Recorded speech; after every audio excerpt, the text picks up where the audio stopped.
In the zone. In the zone.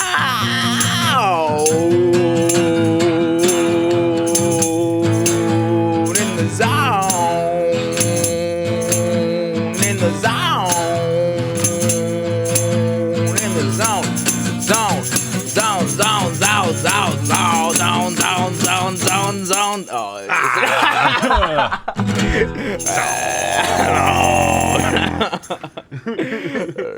We're in. We're in it.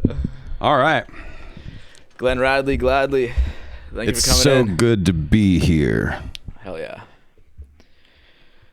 Cheers. We got our coffee with a little something. Little something. Yeah. Cheers. To pods everywhere, Yes. wherever you may be. All right. So yeah, you said you just got back from School of Rock. We used to work together at School of Rock. Indeed, So we know Rooney. each other. And you got a couple parties you said you're going to tonight. What you got going on? Yeah, so my coworker Aaron Bacon, who's my coworker Aaron Bacon is a really awesome bass player. He's in Dizzy Mystics and has a kind of a playing video game music fusion project he's working on. And it's just like a barbecue kind of light jam situation. And then my friend Steve, who's the drummer for Wonder, is hosting a house show tonight with, I think maybe the Treble might be playing or something, like two popish kind of bands in a basement house thing. And I feel like these two house shows are my Betty and Veronica, and I'm Archie trying to go on both dates. That's how I feel about it. Nice. But yeah, so I teach the School of Rock. I'm just going to pretend that our studio audience doesn't know everything about me. So yeah, I teach the School of Rock. So you can pull back just Sorry. I Is that better? Yeah. Perfect. All right. So yeah, I teach the School of Rock 6 days a week, all instruments and singing. And more recently, a new thing for me has been singing 3 hours a week at Grace Hospital for Artists in Healthcare, which has been a really awesome new job.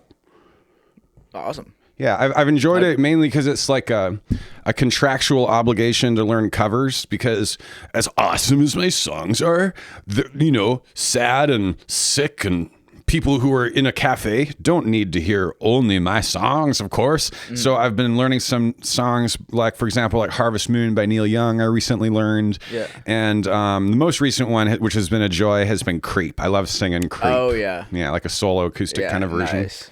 I should really nail that one down, because I've played it a couple of times, but it's always a hit. Yeah, totally. Yeah. But yeah, and last night I played solo, which I really enjoyed doing. I opened for Nagi at the Handsome Daughter. They did a really musically successful and great, well-attended live album recording of their material, and I think they're going to come away with some pretty good stuff, which was nice and inspiring. And then Smokey Tiger closed the night. Mm-hmm. And I saw you with Smokey Tiger at Rainbow Trout. Yes. You were V for Vendetta Guy Fawkes masks, yeah. And you had like a 2-hour set. It was insane. I don't remember how long it was. It was long. It was long. It might even be over 2 hours. Okay, so two things. Thing number one, I'm usually wearing a mask and I don't have glasses on when I play with him. So in the case of the Guy Fawkes V for Vendetta mask, it's plastic and I can't wear glasses over it. And then I start sweating into my eye holes. Oh, God. So I'm staying in character and playing my additional auxiliary drummy reggae stuff. But inside I'm like, ow. Ow. Yeah. Ow. Ow. So my concept of time usually gets murky, as well as the actual smoke of the tiger, if you will, because he uses that smoke machine so much that most of my memories drumming for him are literally hazy, blurry, and sweaty-eyed. So I have no idea how long those sets are. Yeah. It was so crazy. I watched you guys for easily over a half hour. Yeah. Awesome. And then I'm like, take a break, go back to camp for a bit, come back a half hour later at least. You guys are still going, just getting started. And hell of a night. And then I didn't know you were drumming for him. So the whole time I was like, this is sick as fuck. And then you guys end your set, and then I saw you packing up afterwards. I'm like, No fucking way. That was Glenn the whole time. He was masked up. I really like playing with Smokey Tiger at this phase in my life, mainly because it's the culture of our collaboration to never rehearse. I really enjoy just improvising additional drum stuff over tracks. And like, what, we're going to rehearse him chaotically stopping in the middle of a song to address the audience. How do you rehearse that? You just listen and focus. There's nothing to rehearse.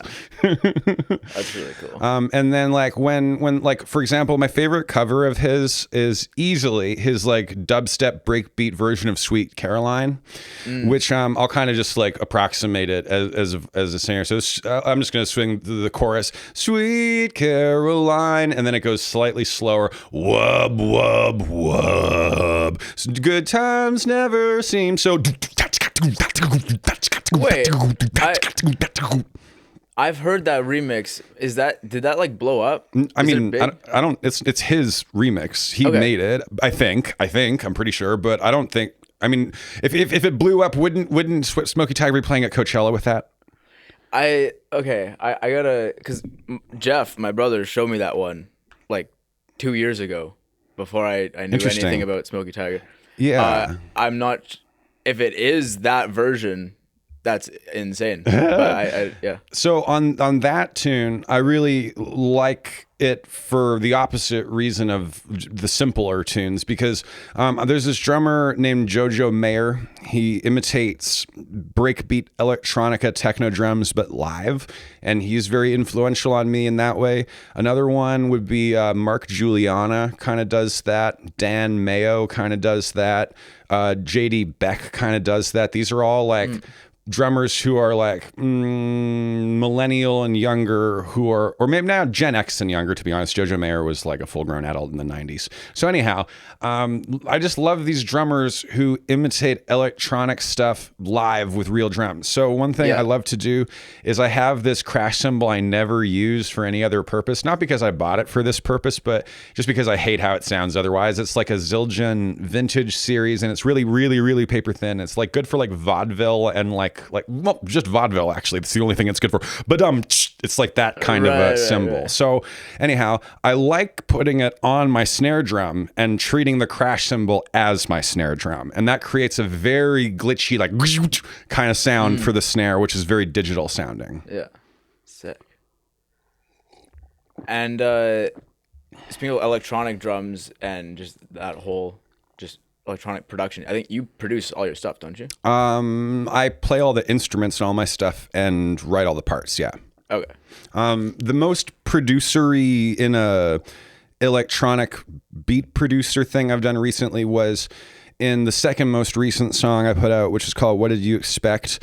The drum part is a non-varying beat loop the whole time with no fills or crashes at all. So when I recorded it with House of Wonders with Adam Fuhrer, we just got I recorded like 16 bars of the beat loop. We picked the best 2 bars and then just looped it for the whole song. And that's what's on the final track also. The only thing that was added, I love when we try to use machinery to sound organic, which is really weird. So what Adam did for the chorus and then second verse onward is just like left foot stomping hi-hat, like and what he did, which was interesting, was he put an automator to randomly mess with how loud it was to make it sound more like a real human, because real humans have less consistent left feet than robots.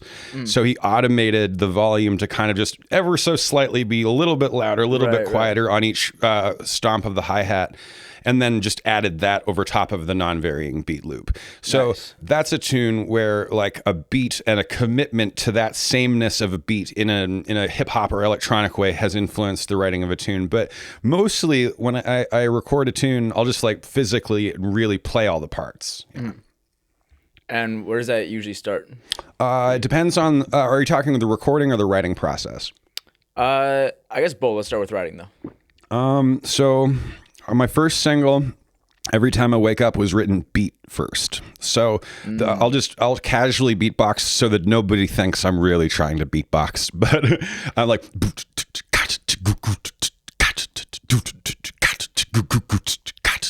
so I use the app Acapella, which lets you make tiled videos.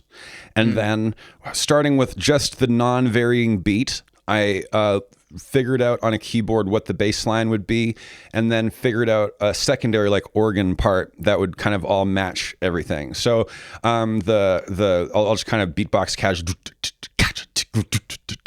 and then the bass line for the chorus is dun dun dun dun dun dun dun dun dun, and then the organ part is dun dun dun dun. So that song started instrumentally, drums, bass line, organ first, and then before writing the chorus, that was all that was there. Then I figured out chorus first. The every time I wake up. So I figured that out last after doing the beat first, and then I reverse engineered a verse for it from that point. So beat, chorus first on that particular song.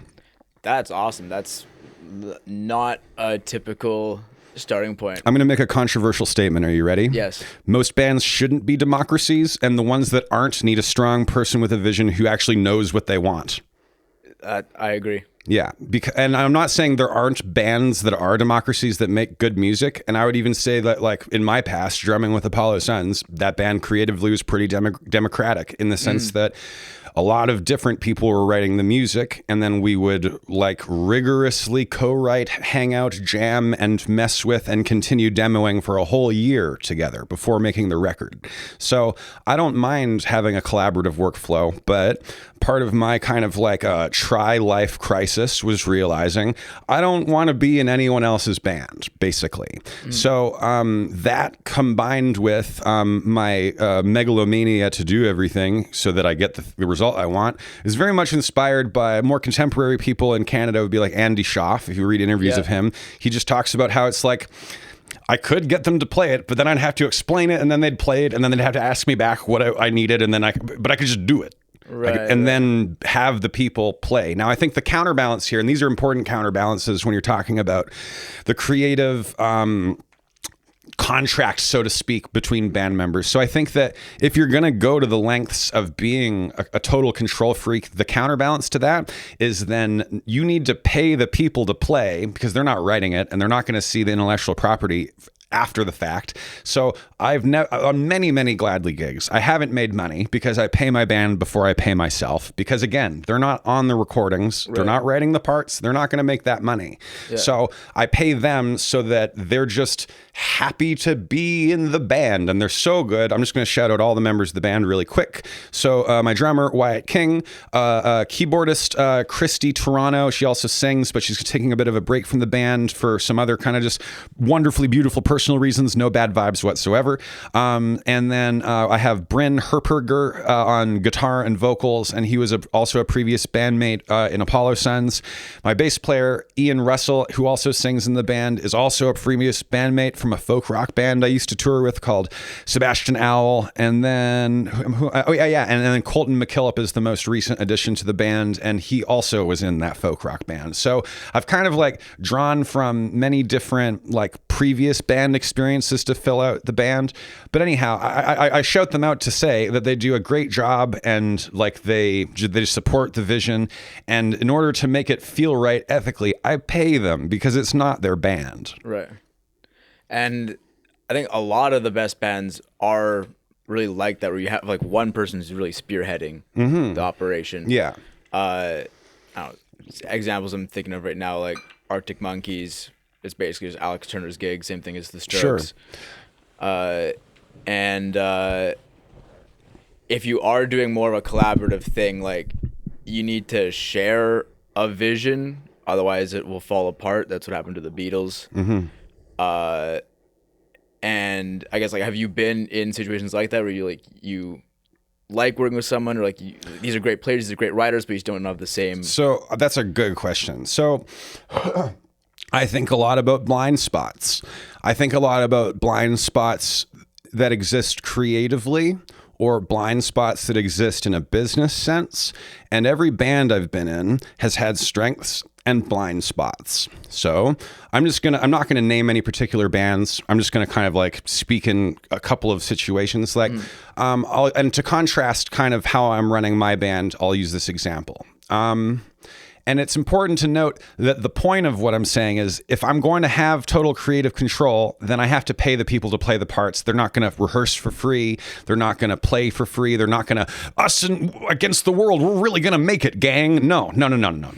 So I've been in a band where the person songwriting, visionary, prolific, writing, but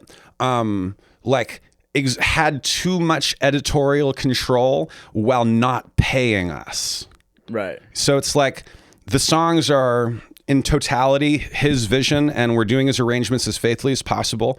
We're not making a particular amount of money per gig. And then in a studio setting, we're not being paid for that. And also he has complete creative control. Yeah. So it's like, that doesn't work. You can't have all those things at once. So that's why I'm like, I think that if it's not a democracy, then the people who aren't writing the music need to be paid.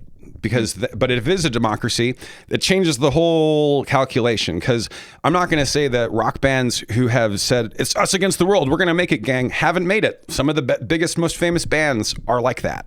And I think that it's possible to push the dream, but again, blind spots. So I think that that's like a business blind spot where you're asking a lot, you have total control, and you're not paying people. Then the inverse of that would be you are paying people, but you are not the primary visionary person. And that kind of creates a situation where like you may be pushing the band from a business point of view, but if you're not exerting creative control, then there gets to be perhaps a dynamic where it's like the person accounting for the business is not the musical core.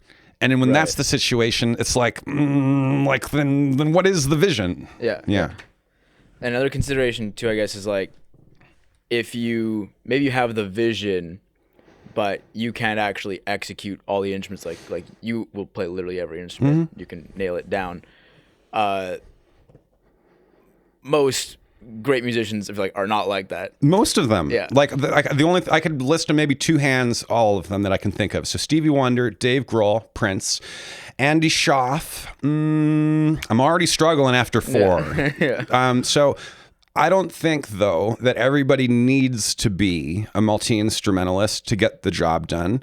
But I think a lot about societal shifts and how it affects people within the music industry in the lane of either being a specialist or a generalist.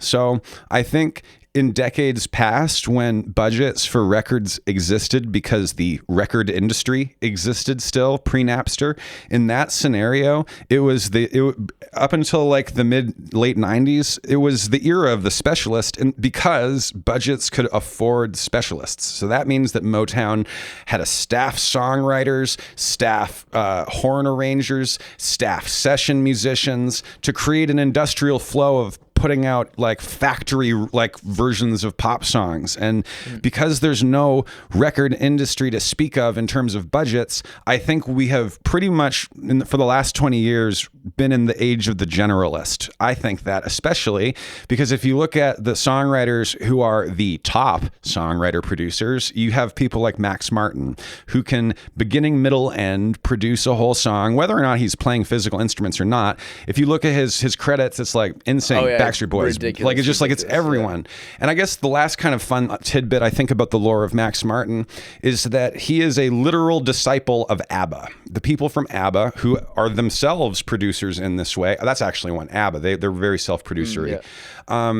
It's like we're all like Western pop music is really like third generation Euro pop in a certain way because ABBA, Max Martin, the last 20 years. Right. I think it's very interesting. Yeah. Max Martin, I found out about that guy like, I don't know, a couple of years ago. Is he literal most number one hits? Tied? I think it's got to be probably maybe the most. It's him and McCartney are number one and two. I can't remember who's who. But. Yeah, he's defined the sound of pop radio for 2 decades at least. Yeah. Maybe 25 years now, actually. Yeah. So I don't know. I just think that there's a lot of ways to get the job done, but I think that because we live in the age of the generalists are going to have a less challenging time because they're less reliant. And I think that it's kind of my mission to empower everyone I know to get closer towards being less reliant. And I guess to circle this back to whether or not a band is a democracy, I think that one of the things that like. Again, I don't want to like put any musician or band on blast, but I'll use an example that I'll just be vague. So I think if a band, if a song, if most songs come from the attitude of everyone's going to get their piece of impressive thing, that's going to be a pretty unfocused song. Because if every song needs to have a rock guitar solo so that your lead guitar player feels like he has a job, that's not really in service of a song. It's more like, let's make this band a vehicle so we all feel cool. Yeah. And I think that like I when I collaborate with someone and I'm trying to be in their vision, particularly as a drummer, I'm trying to I'm trying to method act disappear into their painting. Like I don't want someone who hears a drum part of mine to think, oh, that's idiosyncratically a Gladly part. I just want them to hear the song, you know? So it depends what hat I'm wearing. I don't like to wear my megalomania songwriter hat when I'm being someone's drummer in a context, because that would be horrible. That would be the worst. You don't want your drummer to start going off espousing philosophy about songwriting at you. You want him to hit the drums, man. So I try to not be absolutist in any statement I make about process or how the dynamics of people working together works. But again, circling back to the not democracy point within a band, I think that yes, if we need to make everyone a feature in every song, the song will lose focus. And I think that's really what I mean. Yeah. And sometimes you just want voice and keys. I'll give you an example of a time where I had to kind of get outside of myself. So there's a songwriter who still lives in Winnipeg. His name is Dave Quanbury. He used to have a group called Twilight Hotel in the late 90s, early 2000s. Very interesting guy, plays trumpet, piano, guitar, sings, has played in New Orleans style brass bands, ran away to, he has a whole lot of lore. But the reason I bring him up is I was playing drums in his band for a while, and he went into the studio to demo or just do some recording, and I participated in that. And he has this song on his an album called the song is called The City. And just to kind of characterize the vibe, it's like a Dancing in the Dark, or just Springsteen straight up just forever. That's the whole song.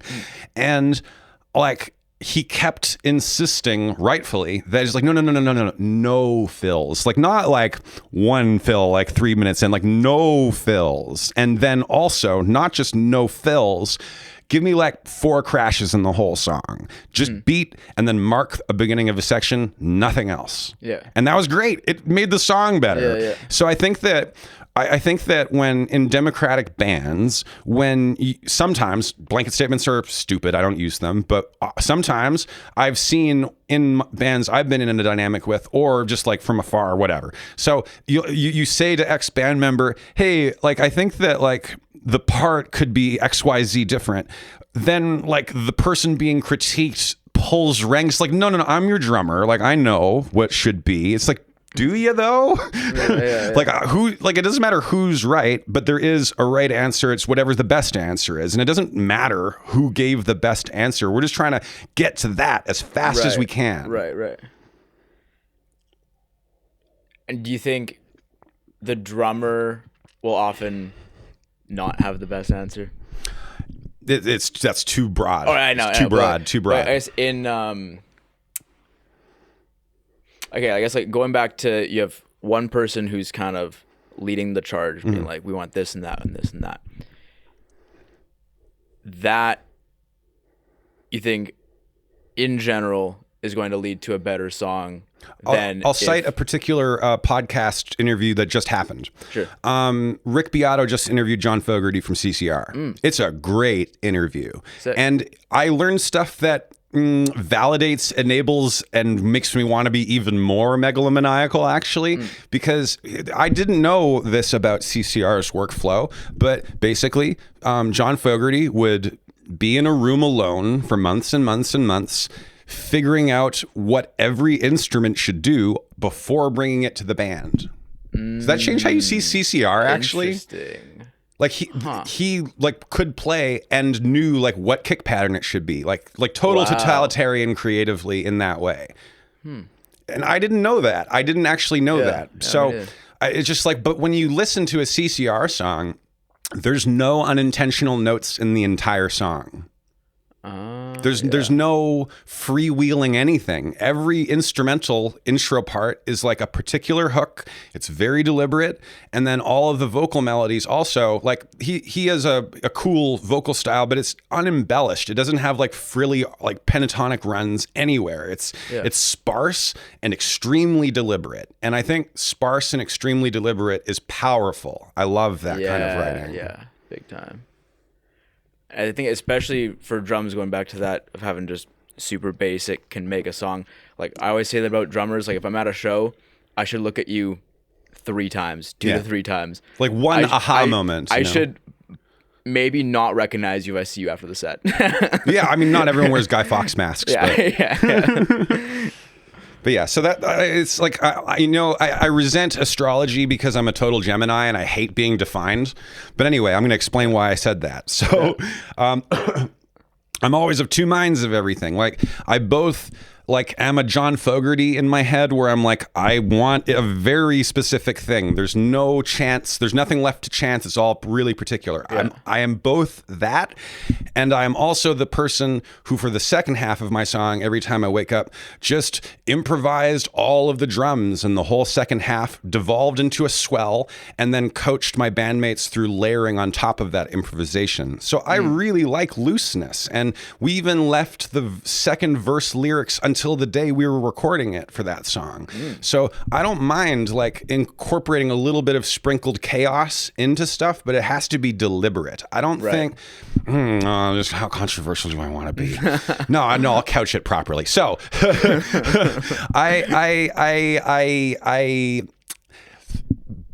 there's too much jamming for my preferences in a lot of different music. And I think that like the word laconic comes to mind. So there's a Spartan guy in olden times, real olden Spartan times, named, I believe, Laconius. And I'm just going to kind of explain this to explain the other thing. So Xerxes, the god king of Persia or whatever, kept sending these like clay tablet diss tracks. He's like on the little clay tablet. He's like, if we invade, we're going to do this to your women. If we invade, we're going to do this to your crops. If we invade, yada, yada, yada. Just like bars, just if we invade. And then Laconius just sent back a tablet that said, if. Oh, that's hard. So, like, I think songwriting and just writing should be like that. You're trying to pack impact into it. So I think that when you insert jams into stuff to please the people playing the music, it just makes the arrangement like fatty and heavy and like greasy in a like a unhealthy way. I'm also super ADHD and I don't believe in attention spans, so maybe I'm the asshole here. I think it works live. Oftentimes, like I like bands who will jam a little bit more, like go beyond the track, add a minute or something. Totally. But yeah, on the recording, like you want that shit tight. Like you do not want to waste a bar. And I think, okay, so get right on back on the controversy train not politically. I don't have time for that. We're keeping this creative right now. It's not that kind of podcast today. Okay, so I think a lot about crowd behavior and like what is our desired crowd behavior for XYZ song. So a really good rhythm section with a good drummer and with a guy who can shred or a girl who can shred or a they who can shred. Shout out the theys out there. So anyhow, a person can shred with a really tight rhythm section. That's going to do two positive things. People are going to be probably dancing. If you have a good drummer, probably going to be dancing. And two, it's an exciting moment. And I think that there's like a crowd feedback loop when they see an exciting thing and they hear an exciting thing. Wow, nice. And that's great. And I think that having moments like that are super awesome. However, I think about other crowd behaviors that are probably way more lucrative than that. Not lucrative, well, maybe literally, yes, money lucrative, but like maybe more the word I'm looking for is like effective. Like, and if I think about what is effective, I think about what sticks in people's heads in a way they hate you for because they wish they could forget that thing that you wrote that's so easy to remember. And like, I think a lot about how subversively pervasive nursery rhymes are and jingles. These are things that are small little units of melody that never leave, Right. ever. And I think that if you can tap into that feeling, that like inner child level, like thing, you're going to have more longevity and actual impact, because suddenly you're going to go from a crowd that's vibing and cheering on the shredding person to a people who are singing along and dancing. Right. That's more impactful in my opinion. So that leads me kind of naturally to the next point, which is pixels, resolution, high res, low res. So verses are very word dense. More pixels are allocated for different words without repeating. And then choruses need to have less pixels, less different information. And I think that, like, I just want to hear bands like write way dumber choruses. Like I want it to be annoying how dumb and simple your chorus is. That's what I want as a listener always. Yeah. That is something. Yeah, I try to write a dumb chorus because it sticks. Yeah. And I'll often like I guess I struggle with like coming to terms with accepting that it's a dumb chorus and that's fine and it's good and it works. The dumbest chorus that I'm most proud of recently is one line, and it doesn't change. It's, I never thought I'd write a fucking blues song. I never thought I'd write a fucking blues song. I never thought I'd write a fucking... While the chords are going on underneath changing, the sameness of the melody doesn't sound quite so... Oh, great. Let me get the guitar. That's... Yes. So yeah, it's a dumb fucking chorus. I never thought, never thought I'd write a fucking blues song. I never thought I'd write a fucking blues song. I never thought I'd write a fucking blues song. I never thought I'd write a fucking blues song. Thought that I was immune, communing with a higher universe. With that attitude, I think that I just probably make it worse. So, like, there was words more densely at the end, but I think I sang that 8 times in a row without a variation. And because the chord walks up, that movement makes what I was doing less boring because it's moving, so it seems like it's changing. Yeah. And even that, like, that works great. If I wrote that, I'd be like, no, we need 3 new lines. That's what I'm saying. Yeah. So I think that so I just want to talk about like what has given me like a feeling it out in the dark for the right amount. So okay, so I earlier, very not long ago, we were talking about crowd behaviors. Yeah. So I think about how individuals react and crowds, as well as whether or not those individuals are strangers or not. So I much more value the sing-along of someone who's never met or heard of me than the sing-along of someone who does. And in fact, one of the positive effects of touring with bands is I would often bring my acoustic so that I can test stuff on strangers in the wild. So I'm at XYZ kind of like little festival. I'm covered in mud. I'm walking around. It's 3 a.m. I'm going to say I corner, but I cordially like offer to play a song for someone. I corner them. Nah. But, and I get their gut reaction, because the gut reaction of a stranger who doesn't know you is the true reaction. And even better if that stranger's not a musician, because like, I think that non-musicians, it's paradoxical. They have the truest ears, but they can't take apart what they're hearing. Right. They just hear it as it is, and they're Beginner affected mind. by it. Yes. Yeah. I think that you lose sight of that so quickly as someone going deeper and deeper into your art, because you're surrounded by people doing the same thing. So it's like, I think it creates this kind of like mutual support feedback loop in which people are not getting honest feedback in that loop. Yeah. Yeah. That reminds me of a couple of years ago. I was driving and I had it on. It was either U of W or U of M, and here's some dudes talking. And usually I would switch to something else if this dude's talking, but this guy seemed pretty interesting. And I listened closer. And I'm like, is this fucking Glenn? And you're talking about like that's the beauty of going on tour, is that you can tell how good a song is by the thickness of the woo. Oh, I did say that. I did, and that's like the Apollo Suns version of that. So that what I loved about that band is that like the music is loud and fast enough that after every set, my black jeans would have white salt stains all over them from sweating. And because we're working that hard and we're playing beats and like, you know, we're trying to get people moving, people also dance. So like that kind of energy feedback loop between like an engaged crowd and a band is amazing. And I think that, that band has many different sweet spots. And like while I was still in the band, we talked a lot about like groove and tempo and reading the crowd. Especially because we would tour so much, we could just call out tunes and jump from tune to tune. Like we could do a set list, and we sometimes would, but like depending on the crowd's energy level, we'll be like, Ed would just kind of look back and be like, no, this one, because we're gonna keep them going. But you can only work them up to a froth for so long before they literally cardiovascularly cannot do more. So you have to put dips in there. Yeah. That was one thing I maybe noticed when I saw Apollo Suns recently at Jazz Fest, was that it could have used like one or two more dips, because it was just like insanity the whole time. Like, this is sick as fuck, but like, I need like a second.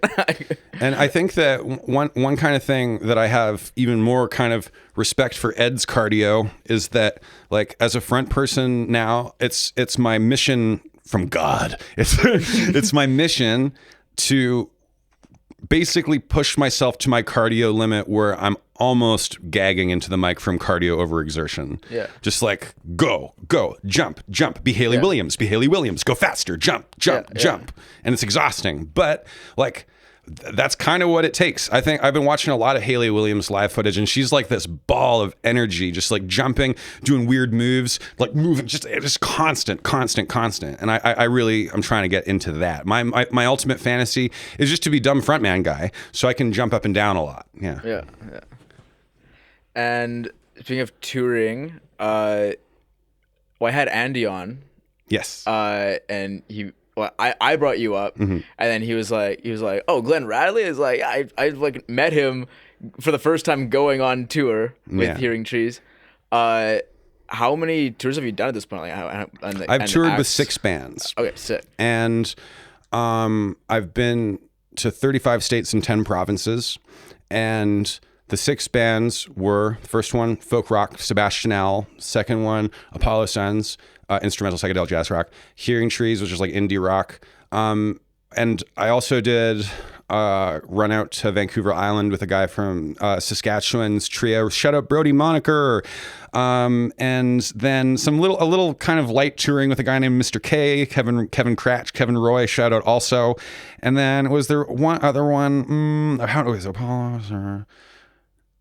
I think I'm missing Mason Melly. He's like an Americana psychedelic kind of guy. So Apollo Suns by a landslide is the one I've toured with the most. But I've been with Hearing Trees from Vancouver Island to Charlottetown in a summer. And that same summer, I also did that with Apollo Suns that same summer. So I went boop, boop, boop, boop across the whole continent that summer twice. Sick. And then it was only the 35 states that we hit was the only American touring season I did before leaving the band. And in the 3 months we were in the States, like not straight, but like in and out. It was 35 states in like 3 months. Damn. So I have no idea how many tours individually it is. But yeah, so I'm grateful for all those experiences. Yeah. Yeah. And what's next for you in touring and so I was considering going on like a outing to Saskatchewan this fall, but I'm kind of like mid master plan of getting my adult shit together. So that included like filling out my schedule at School of Rock, getting the artist and healthcare job, getting a bigger, cooler, bigger, cooler, cheaper place with my best friend Sage Wednesday, who made this bespoke adventure hood for me. And then the last step of that is my mom is seeking Métis status through the Federation, which may bring my concerta bills down. So that's my financial master plan. And the reason I say all that is that like I'm finally hitting like in my early 30s a moment where I can like not constantly be scraping by and trying to just do whatever, keep it going. Like I feel like I can finally like build into my life a little bit. So I'm just trying to focus on that, get out of debt a little bit, and then get back on the road, because touring and finishing my record is like the main goal in general. Yeah. Awesome. Let's talk about the record, because one thing I noticed with the, what is it, 5 you have out? Yeah, 5. Yeah. Pretty varied genres. Like, I don't all within rock and alt rock ish. But are all those going to be on the record, or are they all new songs? I think those 5 will be. Anna is like 8 years old, but I only put it out like 2 years ago. I've written 60 songs alone, and there are 16 in the set. And I think I want the album to be about 12 or 14 songs.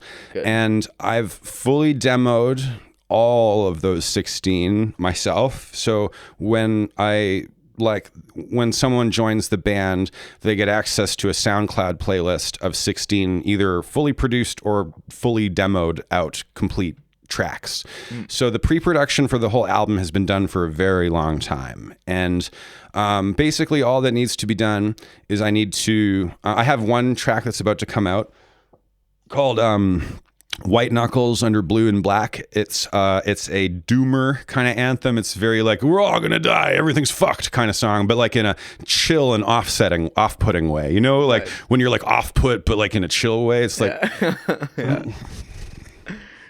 it's like that. But anyway, so I just need to do some last mixing tweaks with Bryn Herperger, who is both my bandmate and also engineers, produces, and does co-write on some things. So of anyone in the band, he's appeared on more of the tracks than anyone else, just because he's either engineering it to some extent, or just, especially for Every Time I Wake Up, I wasn't a good enough guitar player at the time to execute the parts that I'd written. So he played all of the guitar and bass parts on that recording. Anyhow, we're going to drop that White Knuckles Under Blue and Black song probably in the next 3 months, maybe even earlier than that. And then that brings us up to 6 tunes. And then I Used to Dress Worse, which I have a live video of it on YouTube on our channel. And I want to do Brazil, and I want to do Ticker Tape Parade, which is a piano kind of MCR kind of pop punk song. And also want the Pizza song. And I think the other couple, I have a song called Propaganda that I also want to put on it. So all of these are kind of pre-produced and demoed. I just have to, again, getting my master plan of being a somewhat grown-up despite all my bespoke yellow and pink shit, so that I can afford to finish the record, basically. Awesome. And do you think, like, going back to it's sonically pretty diverse? Okay, so you mentioned that. You mentioned that. You have like a good flow and arc throughout. You feel like it works I think sequencing together? A record is important. For sure. I've already have been and am still thinking about sequencing. I have the 5 songs put in what I think is the best order to currently listen to them in, and I think it would be the order they're going to be sequenced on the record. The order is Every Time I Wake Up isn't necessarily the first song, but on that playlist it goes Every Time I Wake Up, Bartholomew the Silver Beetle, Anna, What Did You Expect, I Can't See You, which may even just be release order. I kind of have been releasing it in the order I want it to be heard in. But to the genre and overall sound thing, okay, if you genreify, if you commit to the tropes of a genre, there are pros and there are many pros actually. Say you make a Midwest emo song and you observe all of the tropes of that genre, be they what they may, or a hardcore song, or a brutal technical death metal song, or a funk song. If you observe the tropes within each genre, the fans of that genre are likely to engage, and if you serve that audience on every song, you will tap into that specialized genre market, and that has many benefits. However, all of my favorite bands aren't like that. Right. Queen didn't genreify at all.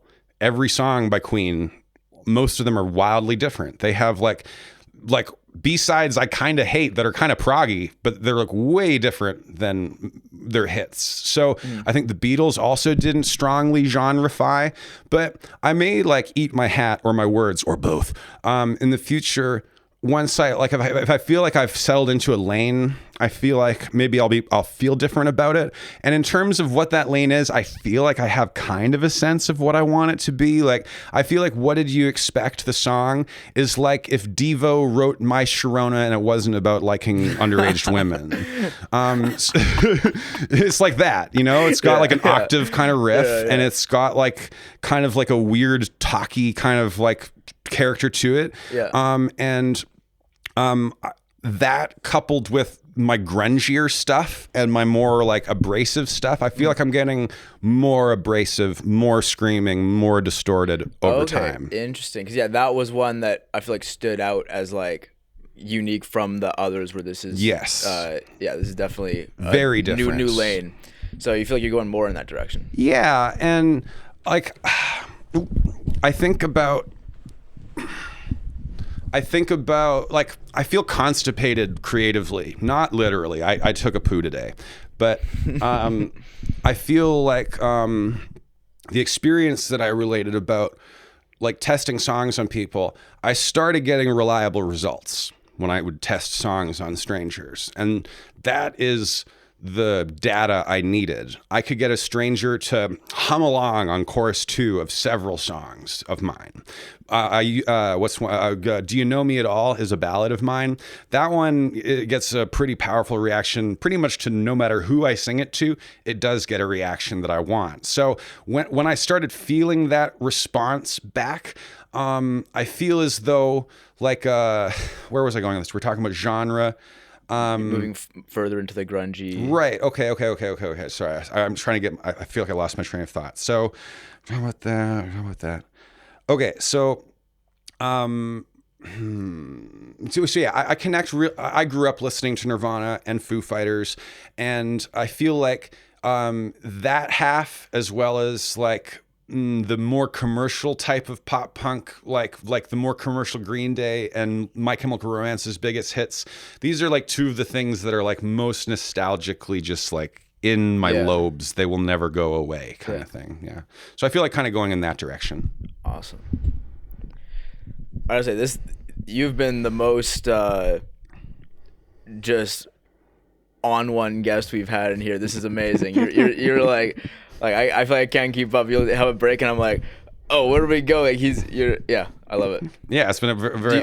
Do you anything? We're not wrapping up, but anything specifically you want to talk about? Keep going. I don't really like have any like upcoming shows to hype, but I would just like encourage people to check out the tunes, maybe like smoke weed while listening to some of my music.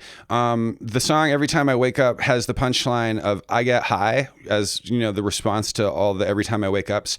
And one thing I didn't add that punchline until like the last mixing day 3 years after recording it.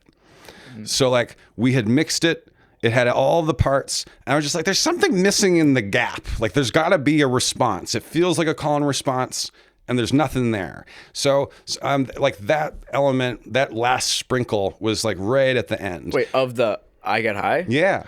Oh, what? Yeah. I feel like that's the whole song. I know. That's crazy. So like when it's on my Instagram, the original a cappella of the song, it was just every time I wake up. Nothing. You do what? You do what when you wake up? You what? So That's I feel like so funny. And then another example of that with some of the currently released stuff is the song Anna. The first draft of the song didn't have her name in it at all. And then up to like the fourth draft of that song, it still hadn't occurred to me to put her name in the song. Yeah. And then it took until like very soon before the recording date, which was a long time ago now, to actually put that in. So like sometimes, like some songs have a very short gestation period, and then you're like, if I put more on it, it would ruin it because it's a simple idea. Mm-hmm. But for tunes that are more arranged, I try to I don't know. I just listen to my own stuff over and over and over and beat my ears up. It's part of the process because like if I can't beat myself over the head with this song, then I shouldn't put it out. Mm-hmm. And I beat myself over the head with my own song until something just emerges where I'm like, there's something that needs to be there. So that was one element. But the final sprinkle on that song, which was recorded last, it's kind of buried in the mix. And I think is a good example of one of two arranging fundamentals, which is if you do something 4 times, make the third one different. I'll say it again for the people in the crowd.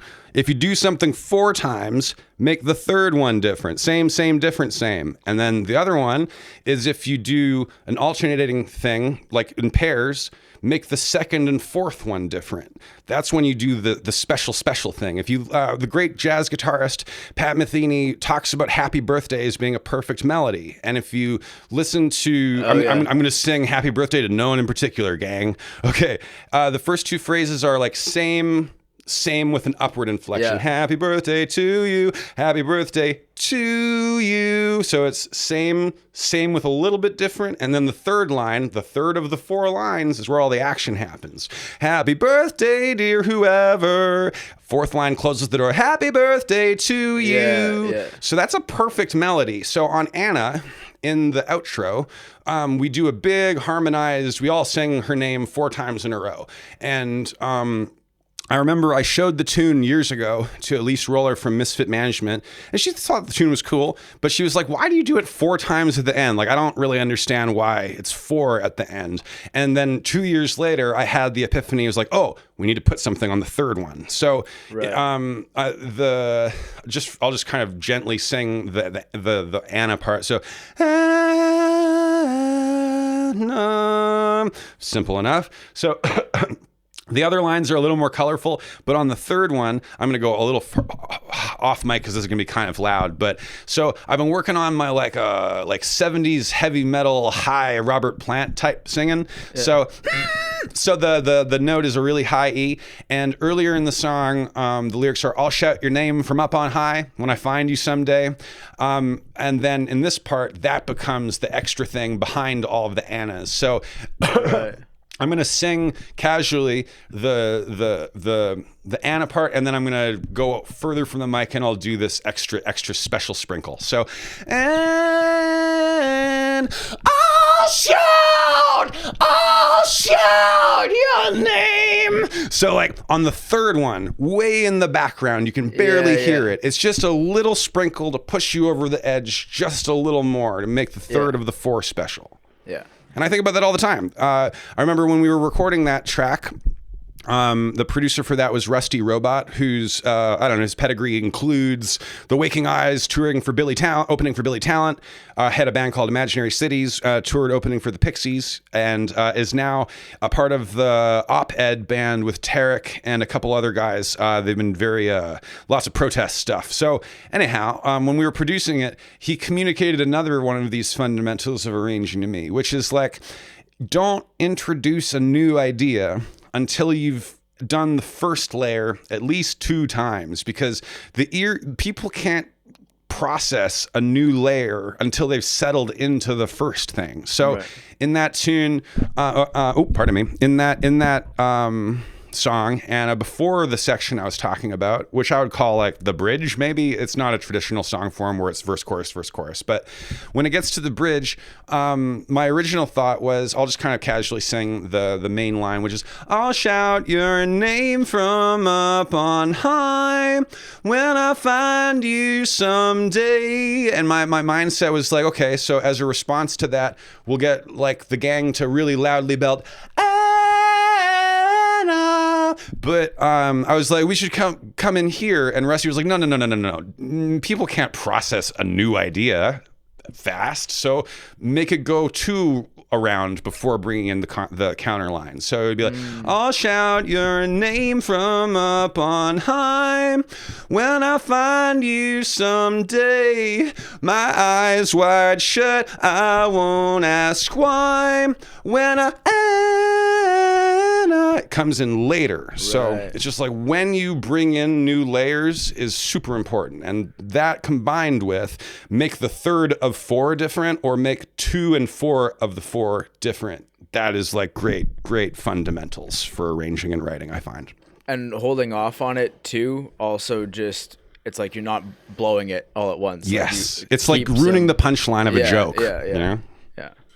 That's great. And it's even like what you're showing us earlier with the blues song, Didn't Think You'd Write a Blues Song. It's on the third one that you change the chord. Yeah, like if you listen to most songs, you're forever never going to realize it's the third one. Yeah. And I feel like when musicians hear that, something in their soul rings true. They're like, wait, you're right. It is the third one that's always different. It makes me feel my feelings. Another great happy birthday MCR type song is the song Teenagers. And it's exactly the happy birthday formula. So the happy birthday formula is idea, and then idea goes up at the end on the second one. Mm-hmm. So teenagers scare the living shit out of me. They could care less as long as someone will bleed. And then the third one, so darken your clothes and strike a violent pose. Maybe they'll leave you alone, but not me. That's happy birthday. It kind of literally is happy birthday. Do you hear what I'm saying? So I'll never be able to unhear it now. Yeah. And same thing with I'll often do the 2 and then 1 that's longer, doesn't necessarily repeat the first thing, but it's same different. Yeah. Oh, cool. Nice. Yeah, totally. And I feel like that's same different is the blues progression also, because the last 4 bars is the differentest, the turnaround you call it. But yeah, so I don't know. I'm just kind of and then I guess the thing I'll nerd out about that's not music related is Dungeons and Dragons shit. So I don't know. Have you ever played D&D before? Once, yeah. Oh, cool. Do you remember what class and species you were? I was bard. Oh, nice. Cause Yeah. Duh. And what was my species? Maybe dwarf. Nice. Yeah, dwarf bard. I find that in Dungeons and Dragons, I can't, if I'm a bard, it just feels like I'm me, and that's not an escapist fantasy at all. Right. But the thing I'm kind of pulling up on my phone here is, my favorite version of D&D is the 3rd edition from the early 2000s, and I've been financially irresponsibly buying the old manuals from that edition. Oh, I've seen your stories where you were absolutely going in. Yeah, so I've been mass fabricating my own cardboard paper tokens, and I'm up past 3,000 tokens now. I'm doing it all by hand, so I'll just kind of briefly tell this really mundane, boring procedure. So you screenshot, you drag it to the Word document 1,000 times, and then you make that Word document a PDF. Then you take a third-party token PDF or a token app to take that PDF of all those JPEGs and then manually position it and then get it so that you have the circle centered around the JPEG the way you want. Do that 1,000 times. And then once you have those little token JPEGs, drag and drop them into graph grids one at a time, and then do that, and then you print it. I've got 176 pages of a PDF. And then the next step is you cut everything out. So that's like 3,000 tokens to cut out. And then you draw with like a little base, drawing on cardboard manually every single token base.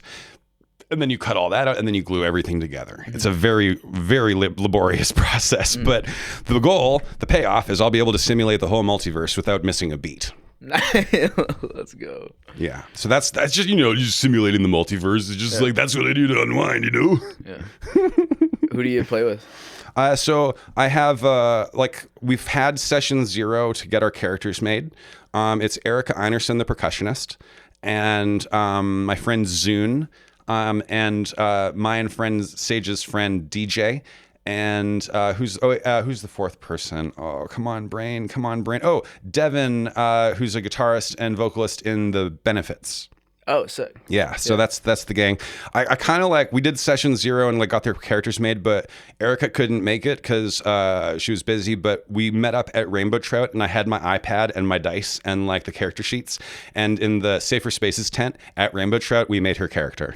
Oh, that's great. Yeah, I was pretty hype about doing it there because it was very convenient. But then once we got their characters made, I was like, I should just spend the next 3 months spending 40 hours a week making tokens, and then we're going to be fine. Because then if I can simulate the multiverse and I have every single creature you could possibly summon, there's nothing we can't do. So that's what I do when I'm not making music. I just make my tokens, listen to my podcasts, smoke drugs. Yep, it's a lifestyle. Sick. It's my knitting. I realized it's my knitting. Oh, yeah. It's like knitting for me. Speaking of crafts, I'm just going to pull this back on again. This is my adventure hood. I'm very stoked about it. Pink and yellow, clearly. Anyhow, yeah, party on. Yeah. Oh, what was I had a question. Fuck. Was it D&D or music related? It was D&D. Oh yeah, I guess just with this, you're DMing. Yes. Yeah. How do you even begin with a multiverse? Oh, I mean, these are all things that are canon. These are from the manuals. So all of the JPEGs I harvested were from the best period, early 2000s art accurate version of itself when possible. So I've just been getting the resources from the PDFs of the manuals themselves, or using the internet to Google it and then just screen grabbing it that way. So I didn't invent the multiverse. I've been obsessed with D&D version 3 for my maybe 25 years, and I'm finally healing my inner child by properly engaging with it.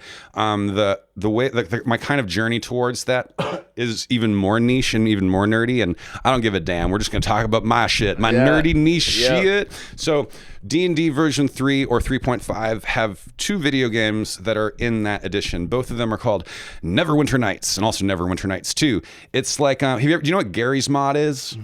It's like Orange Box. It's like a moddable thing for Half-Life. Yeah. It's you can make your own worlds, make your own servers, very customizable. Yeah. That is what Neverwinter Nights is. It is a highly moddable, beginner-friendly D&D video game engine. You can make your own worlds in a multiplayer MMO way or single-player campaigns, etc. So I was a dungeon master in high school on the most popular server, Ravenloft, Prisoners of the Mists. It was goth, man. And my dungeon master handle was DM Insomnia. And I burned out because I had to go to university and be a person. And then I took 10 years away from that video game because it was like my World of Warcraft. It was 10 hours a day. Let's stop. How about instead of 10 hours a day, maybe go to school. Anyway, so during the Panini, I refound it, and I just kind of fell in love with it. And as I continued to engage with Neverwinter Nights, I had this doomsday prepper nightmare. Not literally a nightmare, but it became obvious to me that's what if we lose electricity and internet and I can't play my super special D&D game? I can't play a super special D&D game. What will happen? And then I've now spent over $1,000 on vintage manuals, and I'm just doomsday prepping, and I'm printing off all the errata. Errata is what nerds call the fixed rules after the fact, and I'm getting physical and analog with him, man. We're talking paper, we're talking binders, we're talking pencils and shit. It's crazy up in here. I love how the first thing you go to as a doomsday prepper, right? is we need to have D&D. Would you believe I have no practical skills? Yeah. But okay, so like people are gonna figure out food one way or the other, either by eating each other or eating vegetables. It's gonna be one or the other. Someone's gonna figure it out. But no motherfuckers are like analog making thousands of monster tokens. No one is doing that. I think in Manitoba, perhaps. I'm not trying to flex on all of Manitoba right now, but I'm making tokens over here. when you think of tokenism, I want you to think of Gladly. Oh, it would be so good to be Nepo, but I don't have the clout. And so how do you start a campaign? Like what? So I, as part of this prepping process, I'm not the doomsday, just the general prep. We're leaving the apocalypse out of this part of the conversation, but I've been hunting down the PDFs of all published material for the entire edition between 2000 and 2008. So that includes all the manuals, all of the pre-written adventures, all of the magazine articles that were from that era, from the Dragon magazine. So like every piece of media in PDF form I now have. It's like 15 gig of PDFs. So if I want, I can use prefabricated adventures in like one-shot format or like 1,000-page campaign document size. So small to big, or free form, or a mix of both. So I've dungeon mastered on tour before. I DM'd like 3 or 4 sessions in the van on the road while driving, not me driving, with Apollo Suns. So we like played D&D in the van. And then, this is a really fun story. So, the trombonist for Apollo Suns, Benjamin Hill, one of my dearest friends. I got Benjamin into Neverwinter Nights, the video game, while on tour, and we would like use Wi-Fi to like co-op play the little micro MMOs they have that are free to play. Oh, by the way, there's no microtransactions, no way to monetize, and all of the servers are free to play and presided over by volunteer developers and dungeon masters. So it's like a commie utopia. You can't pay money after you buy it once. It's fantastic. So anyway, we were at this mountain biking resort in Vermont. We had played like for a bunch of families, like in just a pleasant outdoor kind of park kind of vibe gig, and in the afternoon, and we had some time off, so we were there for a couple of days. So basically they let us just camp out for free just because we played there, whatever. So we were bored and kind of like hiking around and doing other activities. And then Benjamin and I stayed up all night, and we commandeered a bunch of patio furniture, and we had like a 30 of PBR, and we were really fucking high. And we got the patio furniture close enough to the chalet at the base of the hill to leech their Wi-Fi. And then we played Neverwinter Nights D&D co-op on the internet together, really high on drugs and drinking PBRs. And then we got caught by security.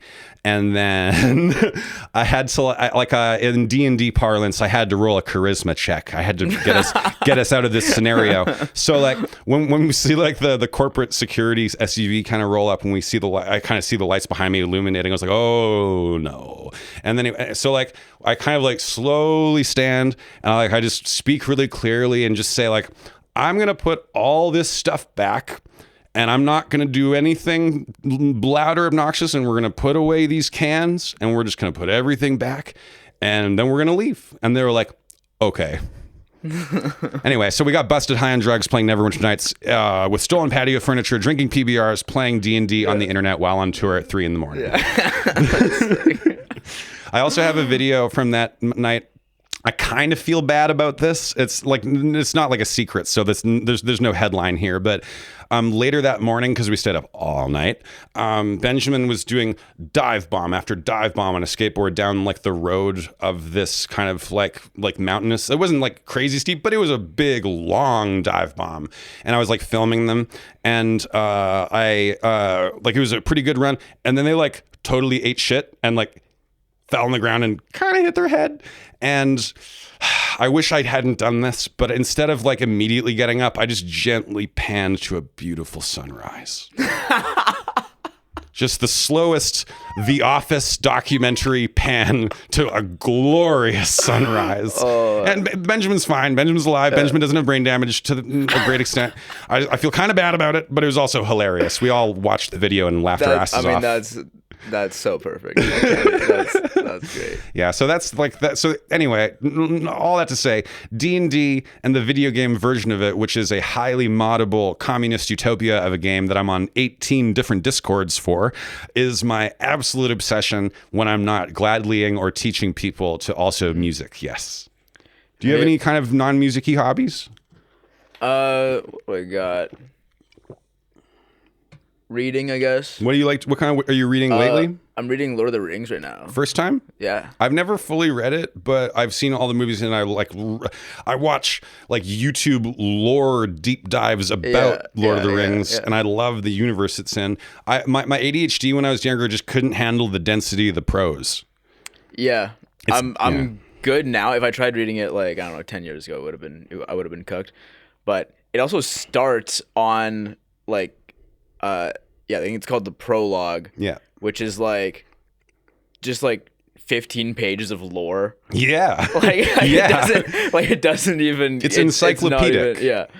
And then after that it seems like it's pretty good. Like I'm only on chapter 5 right now, and they're still in the Shire. Yeah. But it's like moving pretty and it's like I love like the writing style, and it's like it's flowing really nice. I love Tolkien, and I haven't made my way through that book. I used to be like a really avid reader growing up, and then like university hit where I studied jazz drums or whatever, and the reading load was pretty light, and I also just didn't have bandwidth to read, and I haven't really snapped out of that yet. I find that like as I've aged, my like desire for new media or just new content is much lower. And I thought it wouldn't happen to me, but it happened to me. Like it's just like I'm grateful for my teaching job though, because it forces me to digest things that are a little more current over and over. But in terms of books, like I feel like I'm more likely to watch a really artsy kind of movie than I am to seek out a book. Yeah, the book is like you really gotta commit. Like It is really nice in like early morning, late night is usually when I'll read. Yeah. But yeah, like it's generally like I kind of got to like okay, I'm doing a chapter today. Like totally, you gotta keep on it because. Yeah, I find that my like hunger to listen to music recreationally is basically zero at this phase of my life, just because like I'll sing for 3 hours at Grace Hospital and then teach for 5 hours and maybe go to a gig. Like my ears are like all the time, and I've had like the later in life neurodivergent double bonk kind of spicy brain realization, and so like I'm just trying to like figure out what my brain actually needs, and I feel like I'm a lot less extroverted than I thought I was, especially like I moved out of my folks' place pretty late, not in a way that I pathologized, but I like left at like 28, and I live with Sage, my best friend, but like I didn't really like connect with what my actual needs were until I moved out, which I think has been really good. Like one accommodation I have at School of Rock, which I really appreciate, is I don't run the group ensembles or organize anything at all. I just do individual lessons, and that my brain likes that a lot more. I'm not really good at group conversations or like group socializing or high sensory. I liked the group a lot. I think that was usually the highlight. I didn't dislike it, and like a lot of great stuff was done. I'm really happy with how like it went in an educational sense. It's more just like to be totally frank, like I had not apropos of anything anyone said at all. I just like had an emotional meltdown where I cried in front of grown-ups, you know. That's not fun. And I think it's just because like I only have so much social battery, and then I have to go into like a nonverbal state and just cut cardboard for 5 hours. Yeah. That's like my life. And you also strike me as the type of teacher you prefer to get into the weeds. Oh yeah, you want to get deep into like technical things, like really specific, and that will happen in the individual lesson, right? Yeah, and I think that like similar to how I approach collaborating with people, you can't use the same tools with every person. And that's a universal blanket statement that I'm actually comfortable making. You can't use the same tools with every person, and maybe even any person. Like, you kind of have to, every person you meet to try to teach or collaborate with requires their own tailoring process. And it doesn't have to be like conscious. You just have to like ask questions. I feel like the questions I like asking the most are like, if someone's struggling, I'll say like, describe what you're experiencing with words. If they do, we can get to it a lot quicker. That's like one of my biggest tools, is just like try to describe what you're experiencing or feeling when you go for it and it doesn't work. Another one I think about is like, I teach a lot of neurodivergent people, and one way of articulating neurodivergent struggle, I think, is that what many people do automatically, people with a neurodivergent kind of developmental kind of situation, have to do it manually. It takes conscious effort, and what for other people is unconscious and natural. So like sometimes a neurodivergent student like doesn't even know what it is they're trying to be deliberate about. And then it can, especially with the way society is built, it can cause people with those issues, myself included, to kind of like feel helpless and to kind of shut down, which I've experienced plenty of times. If like I go for the thing and it doesn't work, I get discouraged, yada, yada, yada. But I think it's mainly just like telling people that getting over that initial discouragement hump is actually most of it. That's most of the battle. Right. So I don't know. I just try to like I like to match the vessel that I'm poured into. I don't want to like be rigid. I don't want to say it's this way. And I think that the other big overarching one for me is you can basically have like a prescriptive attitude or a descriptive attitude. Prescribing something is saying you must do this.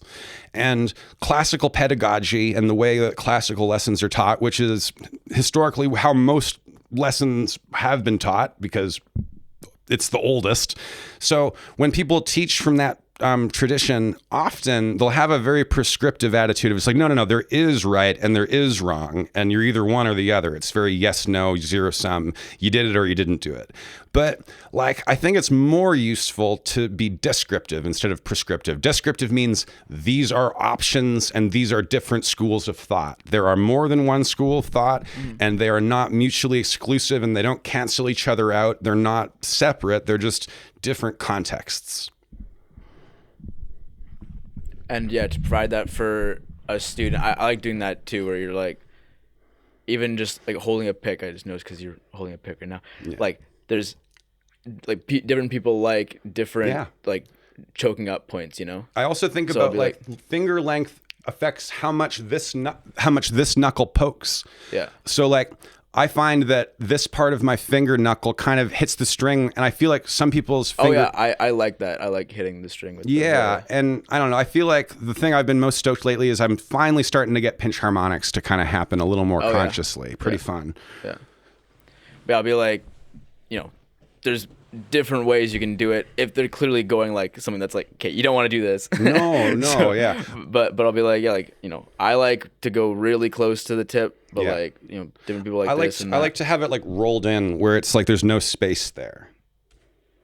Where it's like there's no gap between the thumb and the pointer finger. Yeah. Not always, you know. Okay, yeah. I have a solid gap, I think. Usually. And I think though that like one person who's picking technique I didn't think would look the way that it looked was James Hetfield. He's like one of the fastest down pickers ever. But like when I look at his hand, it's like this. It's like he has a space, and then he's got a splayedness to it. It's like this kind of thing. And I didn't expect that. I thought it would be more like maybe like this. Right. Oh, and one hack for fast down picking that I read in a Ramones interview, the bass player for the Ramones was talking about how beyond how fucking cool slinging your guitar low looks, biomechanically, if your arm is straight, your bicep doesn't get tired from down picking. Period. Do this. Yeah. Fully straight. Yeah. It doesn't tense up, but if you curl your arm, your bicep starts engaging. So that's actually like in an interview, the bass player for the Ramones said that's why they sling it low. Interesting. Blew my mind. Yeah, that's crazy. The left, okay, because I guess, is he also like high up? They often are. Yeah. That makes sense. Because you'll see like, I don't know, like Green Day, for instance. They have it low, and the left is also low, and it's like I'm looking at that. I'm like, I think it depends what frets you're up. aiming for. You know, I think that like I'm not sure how perfectly accurate what I'm about to say is, but like Eddie Van Halen would like pop up the neck to get higher fret access. Yeah, and I see metal guys do that too. They'll pop the neck up when they have to go higher. But I don't know. There's no one correct way. I'm always interested in when like biomechanics and necessity meet technique and expressiveness, like and cool factor. Yeah, and cool factor, the triumvirate, the cool factor, the biomechanics, and I forgot the third one because I'm a goldfish. But anyway, yes. Yeah, but I feel like when it's or low for me, it's like even on the lower frets, that's where it's the worst. I'm trying to do like a because you get this, yeah, right? yeah, that thing, yeah. I hate doing this, and I definitely rock like a little higher than average. Totally. I also, damn, you can never get used to vapes, you know? Yeah. Like you can get used to like torching a bong and you're like, ghost silence. But my even when I have them for a while, my throat never acclimatizes. Yeah. But back to guitar. Yeah, I feel like I'm slowly approaching the point where for most of the songs I'm playing, I don't have to look down, but there are some times where I do have to look at my fretting hand, and like part of my hope is eventually to never have to look down, so that like I can like put the strap down here. It doesn't even matter that I can see my hand. Yeah. And I don't know. Do you ever like I'm not perfect at playing with my eyes closed, but do you ever like try to play with your eyes closed? If I'm not singing to a mic, it's like almost exclusively eyes closed. Yeah.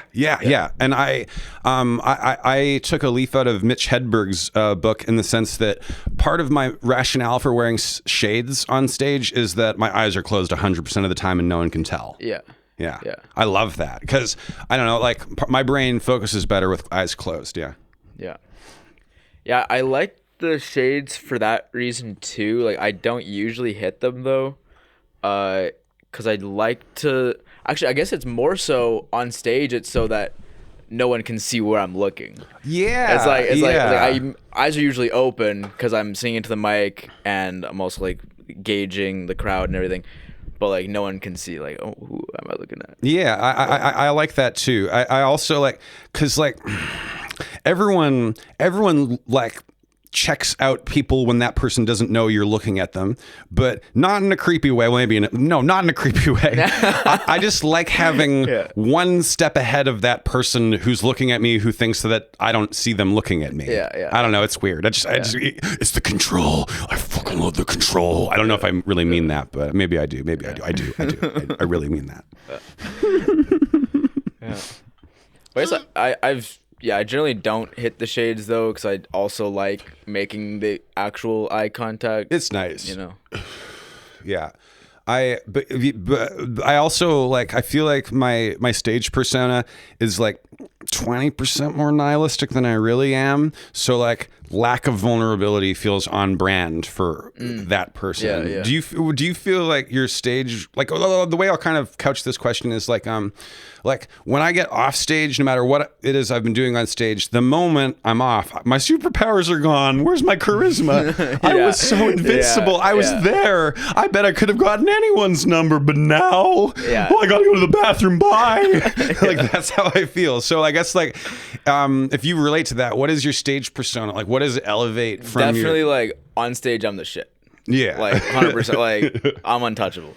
And then off stage, like I guess I'm still riding that a little bit. Yeah. Like at post show. Yeah.